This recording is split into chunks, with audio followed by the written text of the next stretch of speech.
SVG's Jason Dackman. We are out in Toronto at TSN headquarters, and we're really excited to be talking with Ken Volden. He's executive producer at TSN and overseeing the massive World Cup production here. Ken, first and foremost, thanks for taking the time. Really appreciate it. You're welcome. So let's start with, how are you segmenting all of this? It's like I said, a massive undertaking. How are you covering Team Canada versus those matches that don't necessarily feature the men's national team but are hosted in Canada versus the dozens of other games that are all happening? How are you segmenting those out? That's exactly how we are segmenting. I mean, we really looked at this as telling the Canadian story all the way through.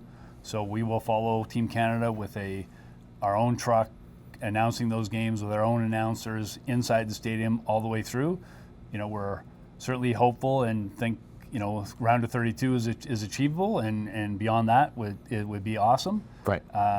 The games inside Canada we thought were historical, and we needed to do those, so we're hosting those inside the stadium with wraparound, obviously. But and then, oh, by the way, the rest of the wonderful World Cup games, big games, France, you know, Spain, Germany, England, and doing those and using the world feed for those, and then a lot of wraparound coverage around those and being able to tell the stories about those iconic teams. Sure, but the men's national team is going to get the full on-site. You know, you are telling that story deeply. Full on-site, and I think as well as you know, on days that they're not playing, they will be prominent inside of all of our shows. We have a big editorial crew that's following Canada at their practice facility and wherever they're going to be, and packaging that for every platform that we have is really what our game plan is. Cool. From a technical standpoint, what did you guys have to do here at this facility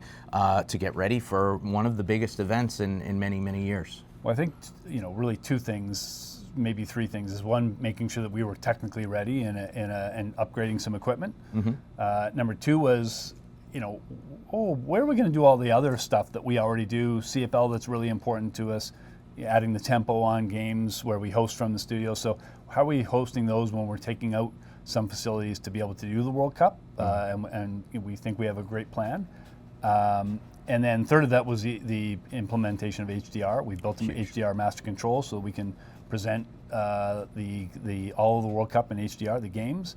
And that was a big undertaking, but again, we think we're ready, and it's added some complexity to how we're getting simple things like getting in and out of breaks and going back from SDR to HDR, but we think we're there, and we think we have a great plan. If you're going to go HDR, World Cup is the time, no question about it. Beautiful pictures. Yeah, and just how proud are you of your team for getting to this point? There's a long road ahead. Certainly, this tournament especially is extremely long, but how proud are you for everyone just getting to this first match that starts in a couple days here? Yeah, like, look, I'm an editorial person by nature, and so we tend to be insular as we live our daily lives. When you say team, one of the things I think I'm most proud about is that this really has everybody from the engineers to distribution to master control to marketing it really is. It sounds cliche, but it's true. It takes this big team, everybody working together, everybody communicating.